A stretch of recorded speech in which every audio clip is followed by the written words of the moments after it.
Hello, people of the internet, and welcome to a live edition of the Unnamed Games podcast, be it a very small version with just, let's be honest, the two best ones from the podcast. Don't tell the others. Don't tell them. They won't watch this anyway. They won't watch, so they'll never hear about it. So we're better than them. They talk to us far too much to want to tune into something like this. So basically, we've got, well, let's be honest, E3 is kicking off already.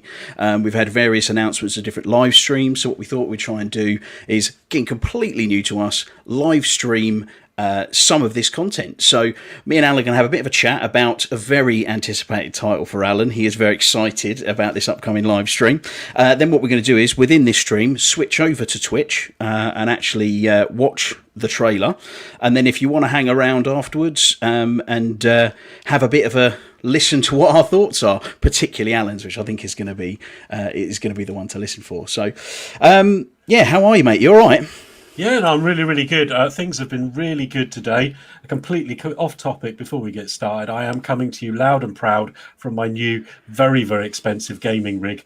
So I've been frantically trying to get it set up after work to get ready for this. And I think we're pretty much there. The background's not quite as interesting as normally. It's a curtain, but we'll figure it out. But I'm also moving house hopefully soon, so we'll get a better setup. But yeah, very excited for this. You say stream, but we don't really know what it is. We don't really know what. I mean, so far they've had a couple of trailers come out. They had the announcement in 2019 for E3, and they've had a couple of AMAs pop up recently. But other than that, it's been pretty quiet on the Dying Light 2 front. So when they said that, there's going to be a live stream, they made the announcement. If you actually look onto their Twitch channel, they haven't done any live videos in 8 months. So this is the first live anything that they've done or any videos they've uploaded since the one that made the announcement yesterday. So we don't really know what it's about. Hopefully we're going to have some really interesting tidbits. They've been dropping quite a few interesting pointers about the game, about a lot of questions that people have had over those two MAs over the last 4 weeks. But yeah, very excited. Yeah, no, it's going to be, hopefully we'll get some good stuff out of it, really. So I think, well, we're just going to kind of go through some of those questions about on the AMAs and maybe have a bit of a chat about it. I mean, some of the big questions that come out, people asking how big the map's going to be, and they reckon it's going to be twice the size of the first game, including all the areas from Dying Light 1 combined, slums, Old Town, and it's almost 6 kilometres squared.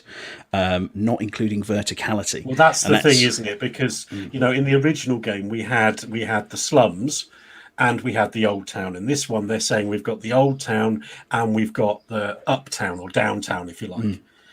But in Downtown is the part of like Haran that you always wished you could go to, which is when you looked out over across the river, you saw all the skyscrapers and everything there, and you just thought, oh man, wouldn't that be cool if we could go there?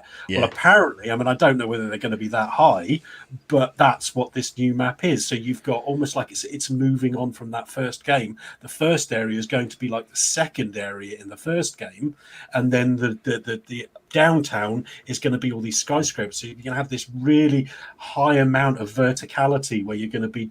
It's not going to do any good for my vertigo, I have to say. But with the extra sort of parkour, they've been talking a lot more about that. It sounds really interesting with that added verticality. I think in the first two, you kind of had buildings that you went into and then you went upstairs inside the building, but there wasn't the level of verticality outside. It was either on the floor or on the roof. In the Old Town, there was a little bit more of a mid-level, but really it was kind of those two areas.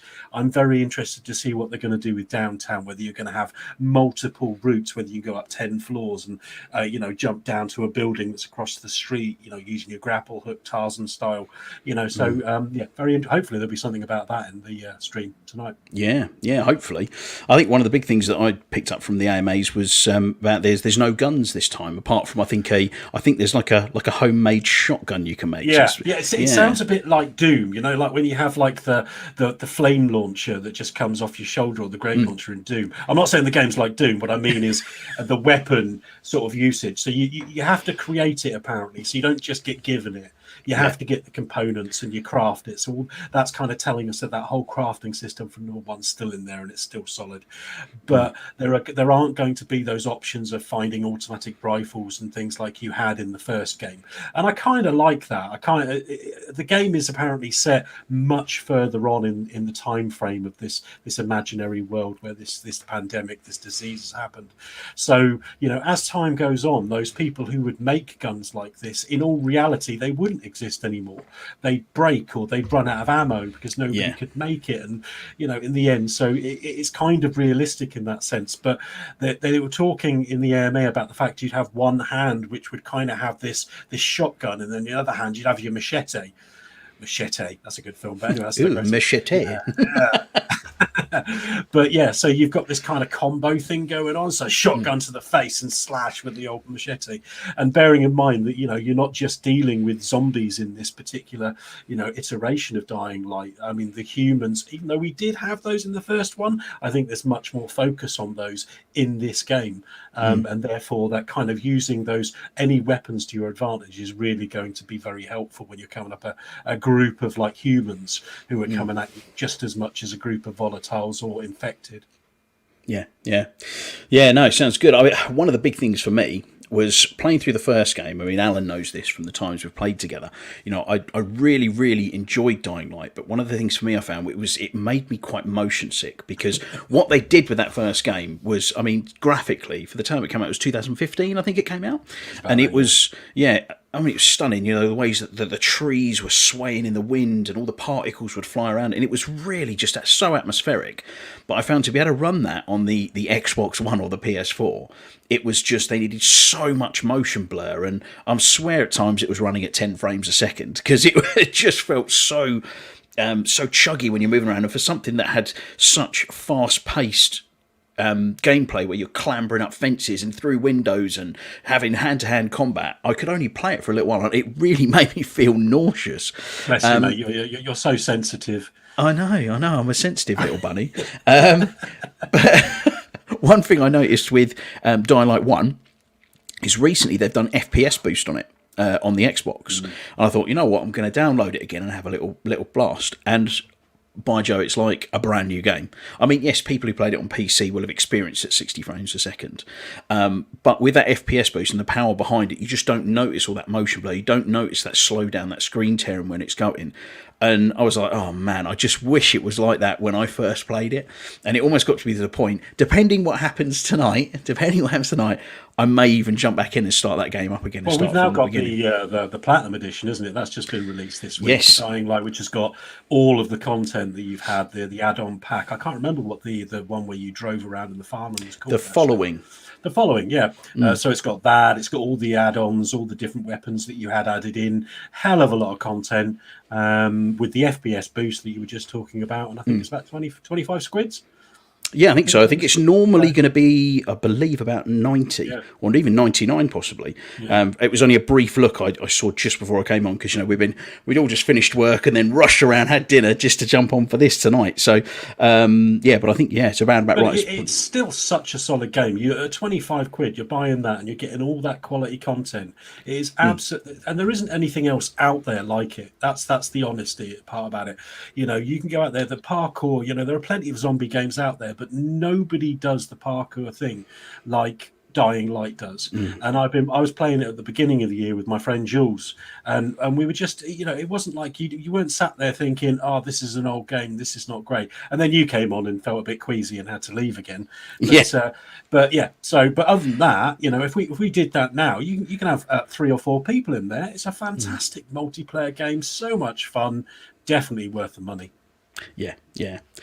Well, I mean, I was looking at recently, I mean, people may have noticed the video that I put up the other day, which was just a brief kind of reaction to the poster and things that came out to influencers, which, we're not popular enough to get anything like that yet. Maybe in the future. But seeing them open all this stuff and kind of getting the dates and things with the blacklight to see when this was all going to run. I was watching back from the old E3 trailer from, it must be 3 years ago now, or was it 2 years? Yeah, was it 2019? Was it 2019, was it? Yeah. Right, yeah. So So, and I mean, oops, bang my mic there. A couple of years ago, it looked fantastic. So I'm really interested to see, what they've managed to do with it. With this sort of next gen hardware and stuff. Is it potentially going to be I say next gen or current gen only? Who knows? Who knows? I mean, one of the things that I'm quite interested in, they did touch on this in the AMA, and it's something that I'm a little concerned about, is one of its key points, to be honest, and that is the choices that you can do to influence the world. It's one of the key selling points for the game, and one of the things they were very big at touting during the E3 announcement in 2019. How dealing with different missions can really influence and impact the world. And I think one example was if you complete a mission and you give water to one faction, then they give it to the people, and then you end up with a much greener city. But if you give it to another faction, then they ration it, and it makes it much more of a hard line and region and stuff like that. And apparently there are going to be, I think it's 7 regions within the 2 main areas, which is the city, town, and downtown. And each one of those you can kind of work to give to a different faction. But the thing that concerns me is that, and as I said, they talked about this during the AMA, is that some of the things that you can do seem like they're on different levels. So if you have an impact on one person, it might only affect what that person does. They may turn up at one of the safe houses or whatever. But that kind of leads to me to believe, is there going to be enough choice in the options that you pick to influence the world, or is it going to be like there's like 3 or 4 different choices you give to this one, and it's going to feel a little bit shallow? I mean, yes, the game will still be great, but the big selling point here is this modification where you make the choice and what you do influences the world. Is there going to be enough of that? And also on that point, when they were talking about this during the AMA, about one of the volatiles that you see in the most recent trailer, it looks like it's got something like 6 arms or branches on its back, they called it. Now, don't get me wrong, the volatiles are so scary. The first time I ever played Dying Light 2, and I've told you this story before, right? I was such a wuss. And it got to nighttime and I wasn't back at the safe house. And I was literally hiding in a bush by the underpass because I was too scared to run and too scared to move. I literally sat there not moving for like 25 minutes waiting for it to get back to daytime so I could go back home. Yeah. But they did say in the AMA that there's a possibility that if you do the right thing, you won't actually meet up with this volatile. So you have to do something specific. So that's also a small point of concern to me, because does that mean that you won't experience some of that cool content because you didn't make the right decision? Is that going to tie something off that's really cool in the game because you made a decision early on?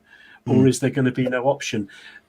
Again, with the replayability, looking back to Dying Light 1, I wouldn't have said it's a game that you're going to turn off and go straight back in and play again, because it's quite long. There's a lot of content, and I would expect Dying Light 2 to be the same. So these are things I'd like to sort of see addressed. But after all of that is just minor concerns, because so far what I'm seeing is sounding really, really positive from the guys at Techland, and it sounds like they're really trying to turn out something a bit special, and really looking forward to it. I think, almost a counterpoint to what you're saying there about having, blocking out some really cool content that you might not experience. I think that is the kind of the trade-off, isn't it? If we really want to get to a point where these games we're playing have real choices that really make a difference and matter within the game, they've got to have these massive impacts, and we're going to lose something, because that's it getting closer to a simulation of real life, isn't it? Well, yeah. I mean, the bigger the scope, the bigger the broad scope of the world that you are going to frozen there. He's back, I think. Because sorry, he froze for a second. Then possibly. That's right. You've been doing that all the time, mate. I've just didn't mention it. But yeah, it is, and I agree with you. I'm all for much more bigger, expansive worlds. I'd love a GTA where the world is so big that I couldn't possibly get everything and find everything. Yeah. And I think they're definitely getting to that stage. So yeah, yeah, here we go. Good stuff. Right, well, we've got about 30 seconds left. Just someone in the chat there. Hi, Luke. How you doing, mate? Thanks for joining us. Yeah, we've got just about 20 seconds left. I think what we'll do now is we're going to stick it over to full screen. We'll shut up, and you can enjoy the trailer with us. So we'll see you on the other side.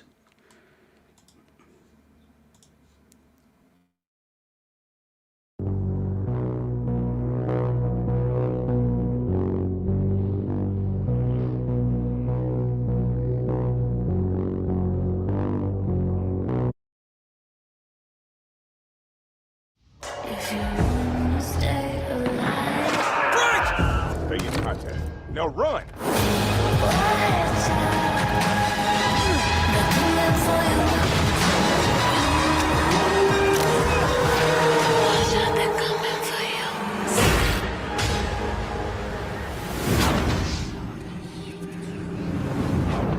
Hello guys, nice to meet you. I'm Leah, and this is Dying to Know.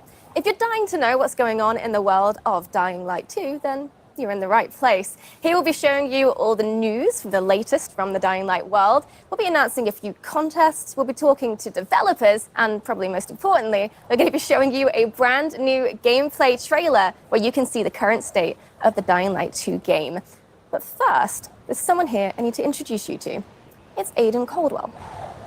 I'm a pilgrim, an outcast, roaming like a Japanese Ronin or an Old West desperado. My past is dark, but my future has a tiny, dying light at the end of this tunnel. Hello, guys. My name is Jonas Scott, and I voice Aidan Caldwell in Dying Light 2. But before that, I'm going to host this program with Leia, if you don't mind. My pleasure. Well, I'm ready. Jonah's definitely ready, and I hope you're ready. So if you're dying to know, just like us, then stick with us. The story told in Dying Light 2 occurs 20 years after the events of the first game. And if you're wondering what happened in those intervening 20 years, well, there's no better person to ask than the Dying Light 2 world director, Thomas Gabau, with who I'll be talking in just a moment. And after that, I'll be speaking with Piotr Jamenek, the narrative director of the game, about the characters that appear in Dying Light 2.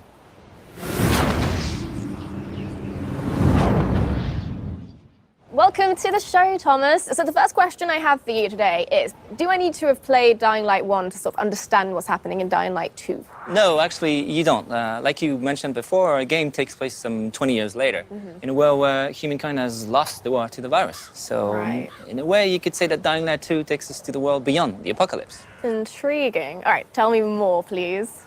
Well, you remember the events of Heron in 2014. Well, after that, world leaders, they had a tough choice to make. They had to isolate the city of Heron.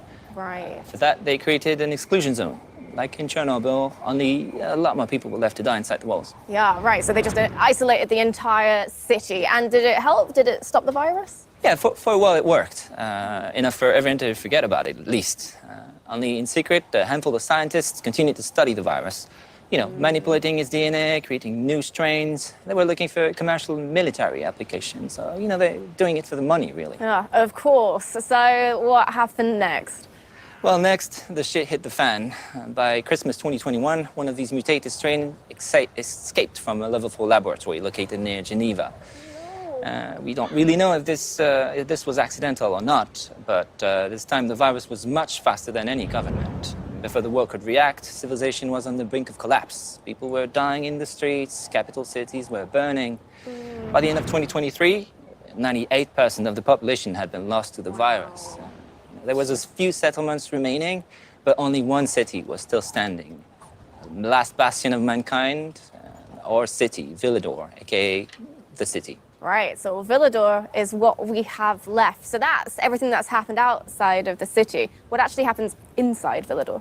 Well, the city has unique rules. First of all, it's surrounded by seemingly impassable walls. And inside the walls, the people decided to use a radical new weapon against the infection, which actually gave them the upper hand in the first stages of the pandemic. Okay. But it also created terrifying new monster archetypes. 15 years on, a new equilibrium sort of emerged in the city. By daylight, human factions fight to control the city, and at night, the streets become the realm of these bloodthirsty, infected monsters. Great. Well, that is extremely interesting. Thank you very much, Thomas. And we'll be hearing more about the vibrant and fantastic city soon, I hope. But first, I think we need to hear a little bit more about the characters. Our second guest is a man of two industries, cinema and gaming. In a previous life, he wrote the hit HBO series Wataha? Wataha, yeah. And then he moved on to Techland to become a narrative director. Piotr Jamenek. Hi, guys. Thank you. So we have plenty of time to talk about the rest of the characters in Dying Light 2. There are tons of them. But today, I think we want to focus on Aiden Caldwell, the protagonist. You want to talk more about him? Or? Yeah, sure. So Aiden, he's the member of Outcasts, you know, the group of people traveling through this dangerous world of Dying Light 2 called pilgrims, because he's looking for his relative, the person whom he lost many, many years ago, and that person is his only memory from the past, and the only answer to whom Aiden really is. Aiden is a really rich, deep character, very much cooler than I am. Oh, no, come on. I mean, he can run across buildings, jump from rooftop to rooftop, use all kinds of weapons. Yeah, well, you know, he didn't have much choice. This world is full of infected, bloodthirsty creatures, so he didn't have much choice, right? The weak die, the strong survive, and Aiden, he just has to be strong. But why did he come like that? Why him? That's the main question of the game, and the player will have opportunity also to decide how Aiden will evolve. Will he help the weak? Will it distract him from his main goal? Or maybe he will just strive to the end of his search as soon as possible. I can't imagine trying to survive or live in a city like that as a lone wolf by yourself without any kind of support. Well, he's not gonna be alone, you know. He will meet many people. But again, depending on the player choices, some of them will become his allies, but some of them will become his enemies. One of the group he will encounter are the Night Runners, the former special force officers who were sick of the army's cynicism and lack of concern for common people. But they were brave enough to help the people during the night. And the night, as you know, is pretty horrifying in the game. Yeah, so Aiden joins them, joins the Night Runners? Oh, that's the question, my friend. The player will have to answer too. I won't spoil the pleasure of discovering Aiden's actions and true motivations, but what I can share with you is the fact that we really put big effort to make this character and many others complex and multidimensional. But there is so much more to be discovered during the game. Oh, that's fascinating. I can't wait to learn more. Thank you so much, Piet. Thank you. Thank you. So before we watch the gameplay trailer of Dying Light 2 for the first time, we need to talk about something which is basically at the center of the Dying Light universe, which is The community. Over the past few years, Dying Light has amassed over 23 million players and a 95% positive review rating on Steam. which in Steam Talk is overwhelmingly positive, so bravo. Yeah, we'd like to take a few seconds and thank you guys. Thank you all for being on this journey with us. Thank you for sharing your love with others of Dying Light. And thank you for these great moments spent together. Dying Light 1 has some amazingly creative fans, which is fantastic, pardon the pun, because we're going to be starting a brand new contest which will combine your love of Dying Light with that same creativity. With the release date of Dying Light 2 drawing ever closer, we'd like to extend our hand and invite you to make the community a little bit bigger. If you find yourself skilled in the ways of visual arts, writing, or costumes and cosplay, please join the Dying Light universe. So check out dyinglightgame.com/contest, and if you win, there's a fantastic monetary prize on the line. But also, there's some other great rewards you could be in with a chance with winning as well. Like Platinum Edition of Dying Light. Look at this. This is the finest edition of Dying Light ever made. This is the Platinum Edition of Dying Light. This has every bit of content ever released for Dying Light in one place. It's massive. I mean, look at it. For those of you who haven't experienced Dying Light yet, we are introducing Dying Light 1 Platinum Edition. It's the biggest and most complete edition to have ever existed. And we're offering it to you now at an historically low price. All the content, lowest price. There's literally no better time to buy than now, and you can get it on Steam, Xbox, and PlayStation. Get your Platinum Edition of Dying Light now. This is the best offer, like, ever. I guess we don't have time to go over everything that's in the Platinum Edition, but it is everything. This is how it looks.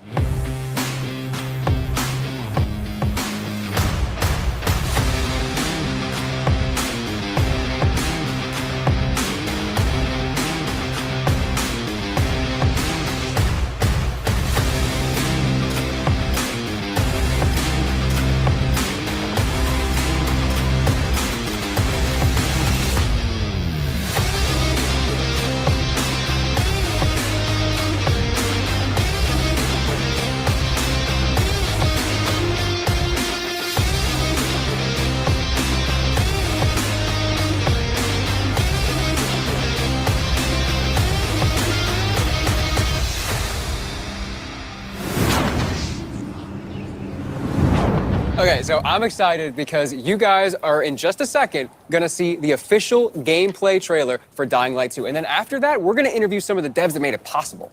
So, without further ado, here it is. Hey everyone! We've been quiet for some time, since, like the rest of the world, we had some unforeseen hurdles to clear. But the wait is over. Let's dive into the open world of Dying Light 2.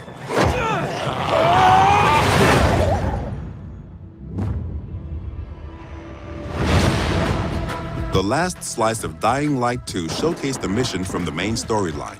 You get after those fuckers. You saw how your decisions influenced the narrative and notably changed the environment. This time, we want to give you a broader look at the game and a sneak peek at some of the things we'll be talking about in upcoming months.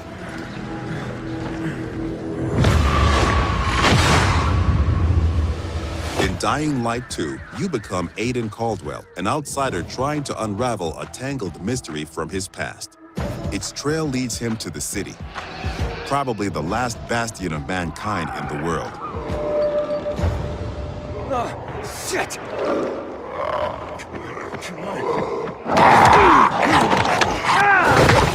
At first, you feel like this intense, brutal place will tear you apart. But then you meet the Night Runners, veteran survivors who help people in better days. By the way, I'm Hakon. You were a night runner. You used to help people, remember? Night runners are gone. Finished. A myth. And although it's not entirely clear you can trust them, you need allies in the dark.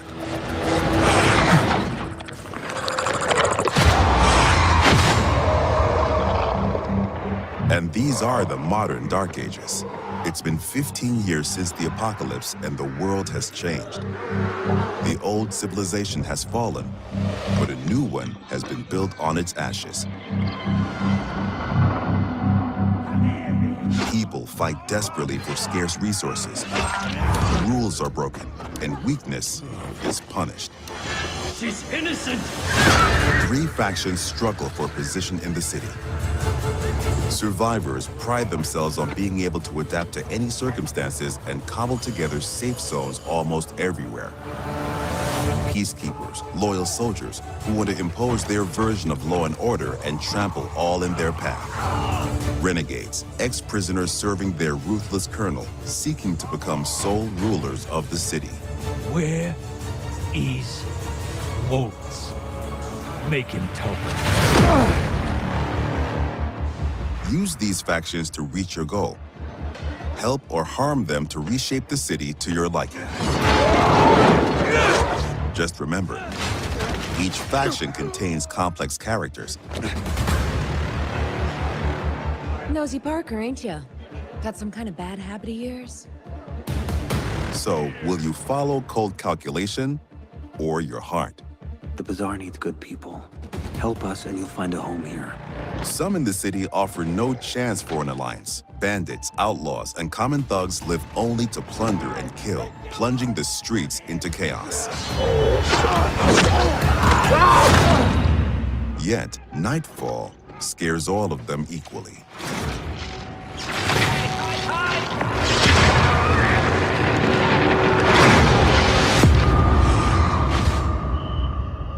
Darkness changes the rules of the world. As the light fails, monsters crawl out of hiding to prey on the poor souls caught outside the safety of UV rays. Hordes of infected pour into the streets like decaying lava. The deadly spawn of 15 years of mutation and evolution.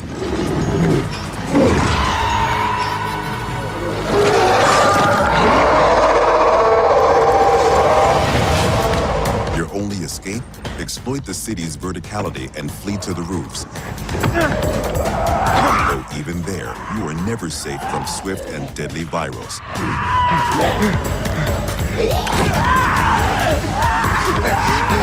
Or even greater threat.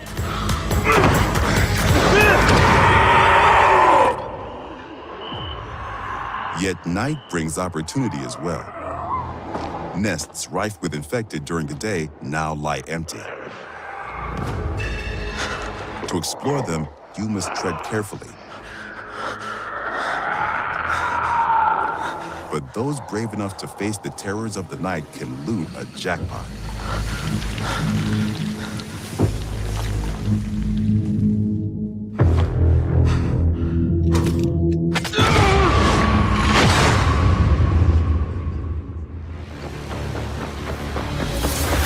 Luckily, you have all the tools you need to survive. Your extraordinary parkour skills allow you to navigate even the most treacherous terrain.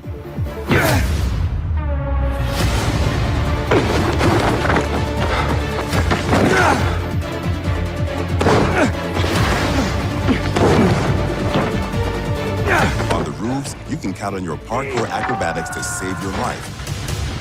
But often, you'll have to face your enemies head on. And then you have to be smart, resourceful, and determined. We've worked hard on the essence of our combat, making sure swinging a big, meaty weapon is fun, satisfying, and well executed.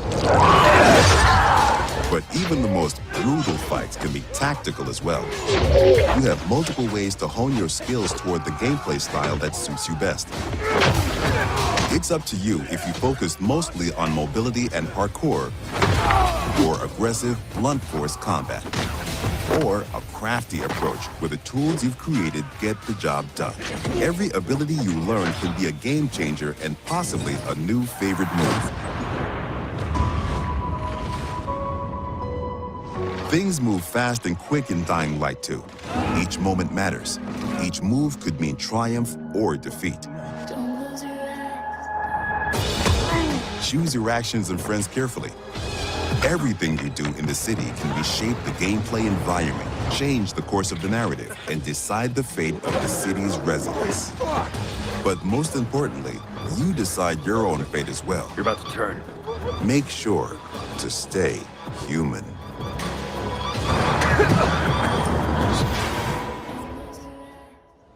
An extensive post-apocalyptic world. And I really like that divisiveness, you know, the life on the roof and then death on the streets. Yeah, like the intensity of the day and the night cycle together. Yeah, it's almost like Dying Light 2 is two different games put together into one. Yeah, like despite that, despite all the brutality going on the ground floor, there's something about like the rooftops and the plants. It's cozy. Yeah, I kind of want to be there. But it does feel like every decision is vital. Like your choices actually do have some consequences. Choices and consequences are incredibly vital to Dying Light 2's gameplay. And we're going to interview some devs and talk about some other very vital gameplay mechanics. Our next guest is Adrian Pisa-Szewski. Hi. Hi. Welcome. And that gameplay looked awesome. I know we can't wait to get our hands on it, but congrats. Yeah, for sure. It looks like you guys have a very unique world and a very unique game. Where y'all get your inspiration from? Oh, that was a research. We did a deep dive into the history of our world, and we found repetitive patterns. We found that people use the same behaviors in the past after the fall of civilization or after the fall of the nation that's supposed to be a backbone of our world. So our approach was super simple. We just copycat those behaviors and attitudes and show you how our world would look like after the fall. However, it's kind of obvious that the main reason that civilization fall is virus pandemic or eventually the economical collapse. Yeah, that's basically obvious thing. But it's even darker if you connect those things with the research we did at the beginning of the production. So people will question everything. They're gonna blame everything and everyone that's supposed to guide us in our lives every day. So they're gonna blame governments, they're gonna blame law, they're gonna blame science, or even religion. Some people might ask themselves that, where was God when it happened to us, basically, you know? So I feel that all of those things together creates the sensation that it's a giant step backward for our civilization. So Dying Light 2 has a subtitle, Stay Human. What does that mean? Well, it's super hard to remember those values that makes us human. So like compassion or support. So the entire fall, that those dark times we have, is a big test for everyone. And I think it's even harder test because to stay human, people would sacrifice what's the most important for them, or sometimes risk their lives. Wow, so that's like really intense. And there's like the obvious like double meaning to it, which is what I was thinking. Stay human, don't become a zombie. Yeah, but one disclaimer, those are not zombies, you know, those are infected people that turn to be a monster. They're just crossing a line, you know, and they're turning to be a monster, you know, because in Dying Light we all infected. Yeah, we all wearing this biomarker, you know, Aiden, you're wearing this, I'm wearing this. That's a watch actually, but you know that, you know, so that's the thing. So the challenge is to not cross this line at all costs. So that's the biggest challenge of staying human in this meaning. I see, yeah, not zombies. Not zombies. Not zombies. At all. People who've crossed the line. Right, well, fascinating. Thank you so much, Adrian. We're definitely going to be hearing from you again soon. Yeah, thank you so much. We have with us Katarzyna Tarnacka, the environmental art director. Hi. And we have game designer Michał Duzak. Hello. So, choices and consequences. The player has to make a choice, and they have to experience or endure the consequences. What does that mean? Basically, the whole system of choice and consequences is really, really complex. I would say the best way to describe it is that the player is making the decisions based on 3 layers. First one are the choices that you do during the main story missions. And those big changes actually can change the whole game or even how the story ends. The second layer are choices that you do while the quests. And those choices can actually influence the mission itself. And the last one, the last layer, is so-called city alignment system. And I, as an open world game designer, would like to focus on. Please do, go on. All right, so water and electricity are basically a key to survive in every world. By restoring it, player can not only unlock the water or electricity in the area, but he can also, based on his decision, assign it to one of the factions, which will influence how the district looks like or who's going to live inside of it. But it also, what is pretty more important for a player, unlock new tools for him, like unique tools for each factions, like car traps, zip lines, or a trampoline.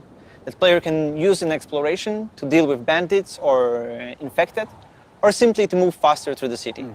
So basically, based on your choices, you shape the game environment, which gives you a different experience every time you start a new game. And what is worth mentioning here that Dying Light 2 is playable up to 4 co-op players. So you can host the game or join other players and see how their choices came up differently to your own. Right. Interesting. There's one thing I'm really curious about, though. Night versus day. How does the gameplay differ from the night and the day? Well, the short answer is that day is for humans and night is for the monsters. But to describe it a little bit better, I would say that during the day, humans, factions, bandits, or survivors scavenging the city and searching for some scraps or someone who might have them. And this is the best time for a player to explore the city, meet its citizens, learn the stories, day-to-day agenda, or even simply help them in a quest or open world activities to survive those dark ages. Yeah, and that sounds quite pleasant, but I'm guessing night changes everything. Exactly, exactly. During the night, all the infected get out of the buildings, and compared to the Dying Light 1, the night is going to be even more intense this time. Intense in terms of the amount of enemies, the new types, and new, more aggressive behaviors. And what is important, this time night can mean also opportunity. An opportunity for the players who are courage and skilled enough to use the fact that all the infected are outside and buildings are accessible to explore them and search for the most valuable loot in the game. Katarzyna, you're responsible for the post-apocalyptic look of the city. Can you tell us a little bit how about the city became to look that way? Yes. I guess the important thing to realize is in 2025, a decision was made to use a chemical attack to stop the spread of the Haran virus. And the result is a tight ring of chemically active areas around the city.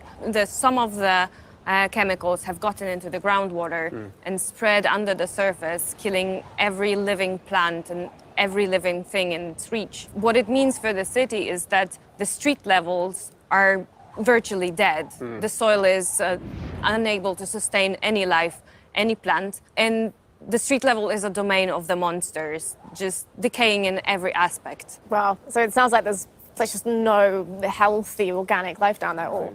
Not really. The survival on the street level is pretty tough. So the common people are just visitors there. But the life prevailed. It moved up to the rooftops.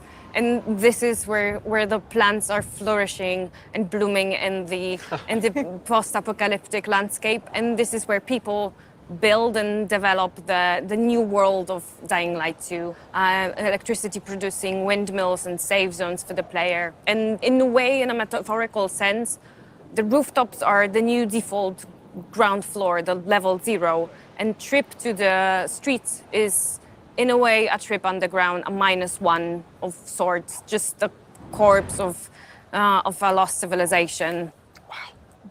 Yeah, to say the least. I can't imagine being a citizen living in that city, let alone being a player, and how challenging that's going to be. Yeah, and hold that thought. Thank you very much for joining us today, but it's now time to introduce our next guests. With us now are Bartosz and Peter. And guys, I have one question about the open world in Dying Light 2. How big is it? It's pretty big. We know that. Can you tell us a little bit more? Yes, of course. The map in Dying Light 2 is divided into 2 huge regions and several zones. Okay. There are plenty leftovers from the lost civilization for you to scavenge. But we didn't want our players to perceive the map only horizontally, so we see the map as a multi-level 3D world that supports your traversal and helps you solve parkour puzzles. Yes, in-house we call it multi-layer open world exploration. And you know, the movement system from Dying Light 1, we remove every restriction from the player. You can move everywhere you want, how you want to do it. And when I think about it, I think that was a big challenge for us to create the geometry that supports all of that. And we did it, and I think we did it well. Doing the same thing in Dying Light 2 wasn't our goal. We want to make one or more step forward to surprise the player expectation. That's why we doubled the number of parkour moves. Doubled. And I mean, it's not like there was a shortage in Dying Light 1, so what? Yes, the iconic Dying Light 1 parkour is essential there. We improve it.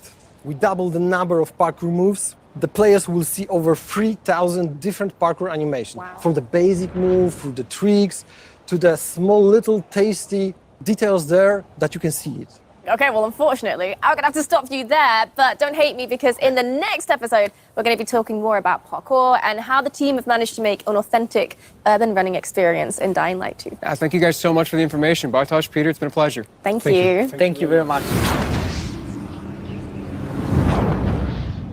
Okay, so the last and arguably the most important question I'm sure you have is, when is the release date? Yeah, that is a very, very, very, very important question.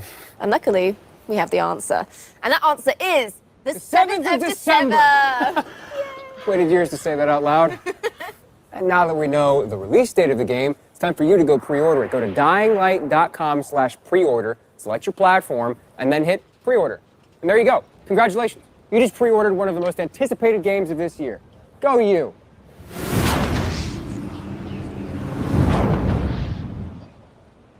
Oh, wow. I want one. Well, I've got good news for you then, because this official figurine is part of the collector's edition of Dying Light 2, and you can get one for yourself if you want. We'll leave like a proper unboxing of the whole set to the professionals, but we do have it all in front of us right now, so it'd be rude not to take a look.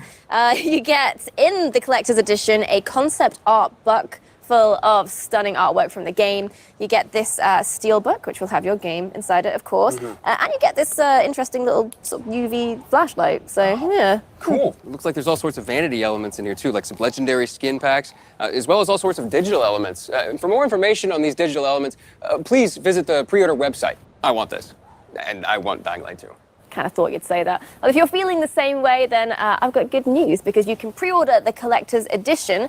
However, it is very, very limited, so you'll have to be very quick. Rest assured, there will be plenty of the standard edition for your standard gamer, but if you're into special editions, there is a deluxe edition of Dying Light 2 with a steel book, legendary pack, and a digital soundtrack, and much, much more. So to summarize, that's 3 different editions that you can buy depending on what you're after. And if you just can't wait until release to get immersed in the world of Dying Light 2, then why don't you go check out the Techland Gamers and Goodies website for more info. Yeah, this is a program for all gamers, whether or not you want updates on Dying Light 2 with the news, or you want Dying Light 2 items in Dying Light 1. Everyone's going to find something they like there. Yep, and this is just an initial offering as well. Check back later for even more details, more information, and we'll be going through it in future episodes as well. That's it. Don't forget to pre-order the game and take part in our contests. The details are on the game's website. And here's a sneak peek at the topic of the next episode. Thank you for watching, and stay safe out there. Bye! See ya!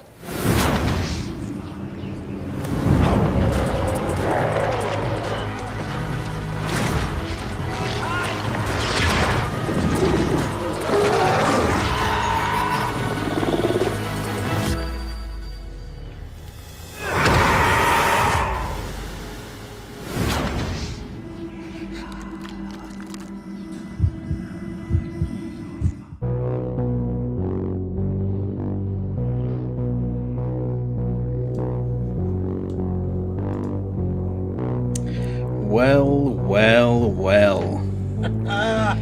Well, that was awesome, I have to say. Yeah. I mean, the release date I was hoping that there would be, and there was, December the 7th. Oh, yeah, baby. That makes me a very, very happy and excited man. It really does. I don't normally go for these collector's editions, but that model just looks so cool. It really does. I really want that. But all of that aside, that I mean, there's some fantastic stuff in there, and I do love the way they've taken on the same sort of thing that CDPR did for Cyberpunk. And let's not talk about that, but the fact they're doing these like programs and kind of like really selling it to you. Really enjoyed that experience. Giving us lots of little tidbits and extra information. The game is looking very fly. I mean, the graphics. Oh, Ellie's just popped her comment in there. My wife, Christmas present to yourself. I think I've had more than enough of that this week. But, with this new PC.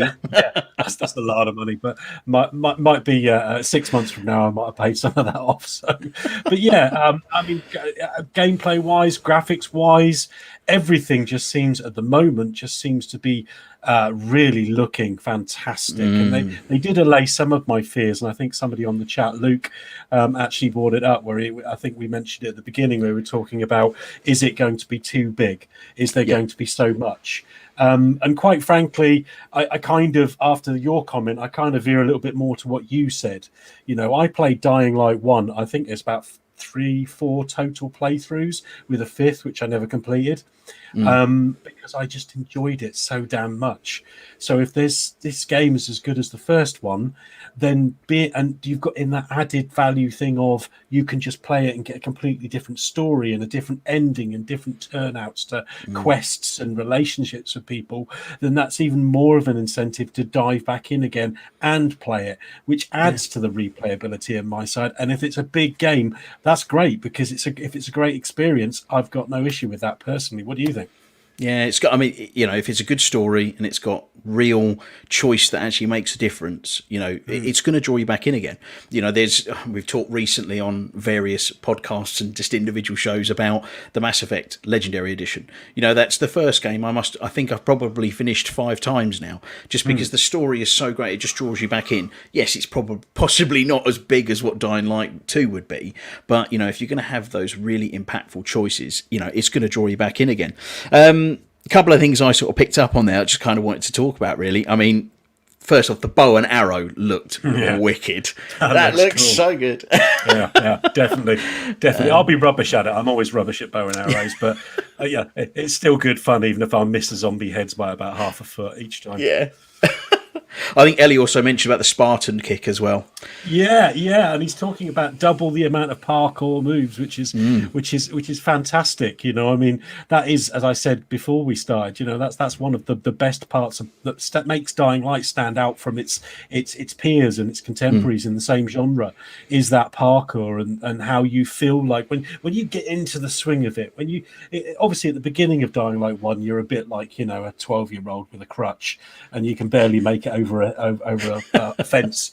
But once you start picking up those special moves and you start to get, you're jumping on top of zombies' heads and stunning them and just flying around, you're almost like, you feel like Spider-Man or like, some sort of like superhero as you're flying from building top to building top.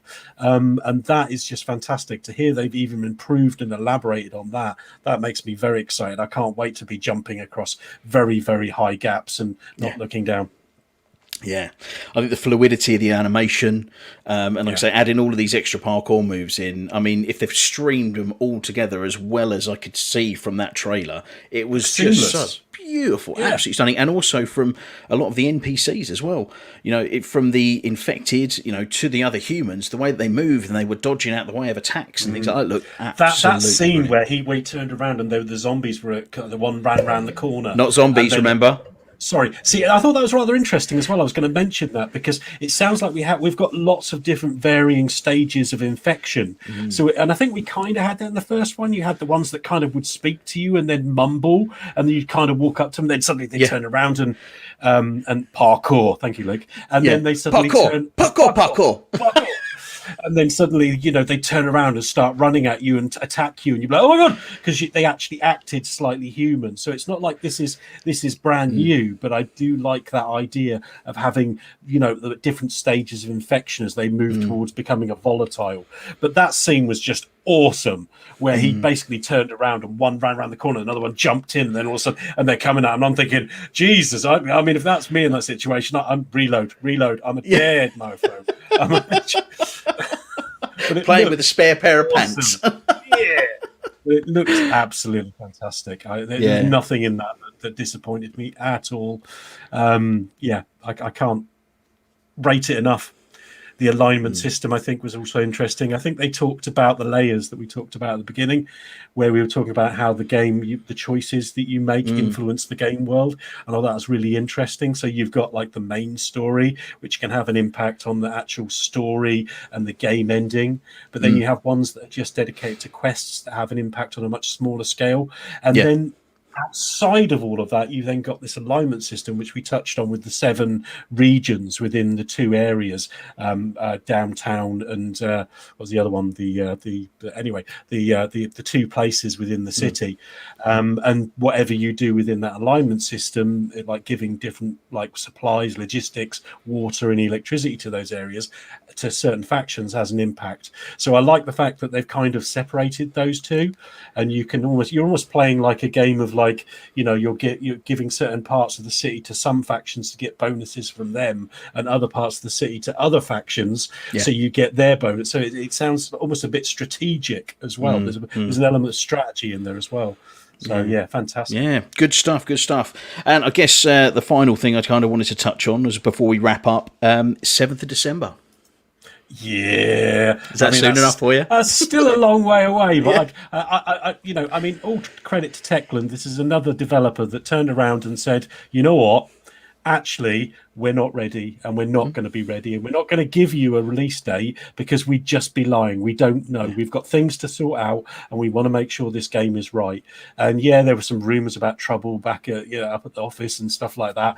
But at the end of the day, I still applaud them for saying, "Okay, it will be ready when it's ready," and not giving a new date. And they've gone back and they've worked hard. They've really solved some of the issues that they clearly had, and they've said, "Right, now we feel that we can actually give you a date. We're confident enough that we can deliver what we promised, and this is the date." So nice. Thank you very much, Techland.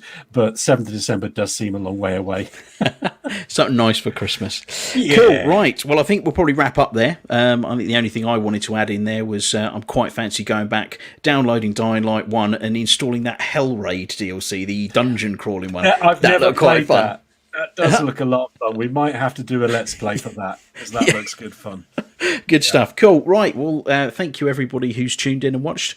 Really appreciate support and the comments that have been coming through. It's been great. Obviously, the first time we've ever done anything like this, so maybe I'll review it back afterwards and see how well it went. Who knows? It might have been terrible. I don't know. We'll find out. But again, thanks very much, and we'll hopefully see you later on, because we're going to do another one of these. But instead of Alan with me, I'm going to have the lovely Phil, Mr. Speed Freak Phil, to talk he's about. Not as good as me. No, he's not. I'll tell it. Yeah. We'll have him with me later on this evening because he's the other fellow PS5 owner on the team. We're going to talk about Horizon Forbidden West, which has got a live stream this evening at 10 p.m. So we'll probably be on around about 9:45. But if you want to join in for that, then please do. But other than that, bye from me, and it's bye from Alan. Bye bye. Bye bye.